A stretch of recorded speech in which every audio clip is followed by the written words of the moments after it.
ഇന്ന് നമുക്കറിയേണ്ടത് മാനസികമായ സ്ത്രീയും പുരുഷനും തമ്മിലുള്ള മനസ്സ് രണ്ടുപേരിലും വ്യത്യസ്തമായിട്ടായിരിക്കും ഒരു വിഷയത്തിൽ വന്നിട്ട് മാനസികമായ വ്യത്യാസം ഉണ്ടാകും.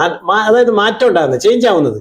അത് സ്ത്രീക്കാണോ പെട്ടെന്ന് മനസ്സിലാകുന്നത്, പുരുഷനാണോ? അത് എൻ്റെ വിശദവിവരങ്ങൾ അറിയാൻ ഉപകാരം.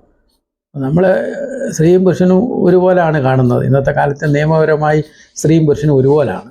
പക്ഷേ ഒത്തിരി വ്യത്യാസങ്ങളുണ്ട്. അപ്പോൾ സ്ത്രീകളുടെ മനസ്സെന്ന് പറഞ്ഞാൽ ഈ കാറ്റത്ത് ആടുന്ന തോന്നലുകൾക്കനുസരിച്ച് ആടിക്കൊണ്ടിരിക്കും. പുരുഷൻ അങ്ങനെയല്ല, ഒരു സ്ട്രോങ്, എപ്പോഴും പിടിവാശിയാണ്. ഒന്ന് പിടിച്ചാൽ അത് പിന്നെ മാറത്തില്ല. കടുംപിടുത്തം കൂടുതൽ ആർക്കാണെന്നറിയാമോ? പുരുഷൻ. ആ കടുംപിടുത്തം ഒരു കാര്യമാണ്. അപ്പോൾ അതുപോലെ തന്നെ സൗഹൃദം വെക്കുന്നതിൽ ഏറ്റവും കൂടുതൽ ഇഷ്ടമുള്ളത് ഒരു ചില സ്ത്രീകളൊക്കെ തമ്മിലെടുത്ത് പെട്ടെന്ന് അവർ സൗഹൃദം വെക്കും. അതുപോലെ തന്നെ ഈ സ്ത്രീകളെ സംബന്ധിച്ചിടത്തോളം ഒരു വഴി പറയാറുണ്ട്, അതാണ് ഇത്തിരി സംസാരം കൂടുതലാണ്. ഈ സംസാരം കൂടുതൽ സ്ത്രീയോട് ചേർന്ന ഒന്നാണ്. ഈ പുരുഷനാണെങ്കിൽ ഇതൊരു ശത്രുതാ മനോഭാവത്തോടെ ആയിരിക്കും. എന്തെങ്കിലും ഒരു കാര്യം ഉണ്ടായി ശത്രുത വന്നാൽ പിന്നെ അയാളെ ഒന്നിലും എടുത്തില്ല. അങ്ങനെ ശത്രുത വന്നാൽ എന്തെങ്കിലും ഒന്ന് സംസാരിച്ചു കഴിഞ്ഞാൽ പിന്നെ അവരൊന്നും മിണ്ടത്തില്ല. സ്ത്രീയെ സംബന്ധിച്ച് അങ്ങനെയല്ല. ഒരു ഭാര്യയും ഭർത്താവും തന്നെ വഴക്കിട്ട് കഴിഞ്ഞാൽ പുരുഷനൊന്നും മിണ്ടത്തില്ല, അവനവിടെ നിന്ന് പോകും. പക്ഷെ സ്ത്രീ ആണെങ്കിൽ എന്താ, ഇങ്ങനെ പിറുപിറുത്തുകൊണ്ടിരിക്കും.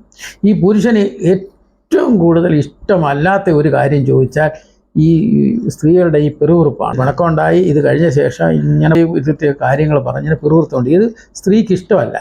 പറയേണ്ടതും പറയേണ്ടാത്തതും ഒക്കെ പറഞ്ഞ് ഇങ്ങനെ ആ വെറുപ്പ് കൂട്ടിക്കൊണ്ടിരിക്കുന്ന ഈ പിറുപിറുപ്പാണ്. ഈ പിറുപിറുപ്പ് നിർത്തിയാൽ പ്രശ്നവും ഒതുങ്ങും. ഇത് ഏത് സ്ത്രീകൾ അറിയേണ്ട ഒരു കാര്യമാണ്.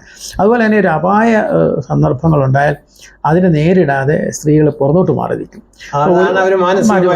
അത് ഞാൻ ചില ഒരു എപ്പിസോഡിൽ സൂചിപ്പിച്ചതിനോട്, ഒരു പാമ്പ് കയറി വന്നു, പാമ്പ് കയറി കിടന്നാൽ വിളിച്ചു പോവും, അല്ല സഹായം ഞാൻ അഭ്യർത്ഥിച്ചുകൊണ്ടിരിക്കും. പക്ഷേ ആ പുരുഷനാണെങ്കിലോ പാമ്പിനെ എങ്ങനെയാണ് തല്ലിക്കൊല്ലേണ്ടതെന്ന് അല്ലെങ്കിൽ എങ്ങനെയാണ് ഇറക്കി വിടേണ്ടതെന്നുള്ളതായിരിക്കും അവൻ ആലോചിക്കുക. പക്ഷെ ഇവിടെ എന്താണ് സംഭവിക്കുക, കരച്ചിലായിരിക്കും. അപ്പോൾ തൻ്റെ സഹായത്തിന് ആളുകളെ വിളിക്കാനാണ് സ്ത്രീ ശ്രമിക്കുക, പുരുഷനാണെങ്കിൽ അതിനെ നേരിടാനാണ് ശ്രമിക്കുക. അപ്പോൾ ഈ വ്യത്യാസങ്ങൾ ആരുകളെ ആശ്രയിക്കാതെ നേരിടുന്നത് പുരുഷൻ്റെ സ്വഭാവമാണ്.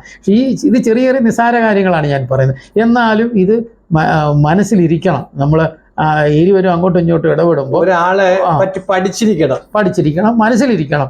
ഇത് വെച്ച് മനസ്സിലുണ്ടെങ്കിൽ നല്ലവണ്ണം പെരുമാറും. അതേ ഉള്ളൂ. വളരെ ഉപകാരം സാറേ.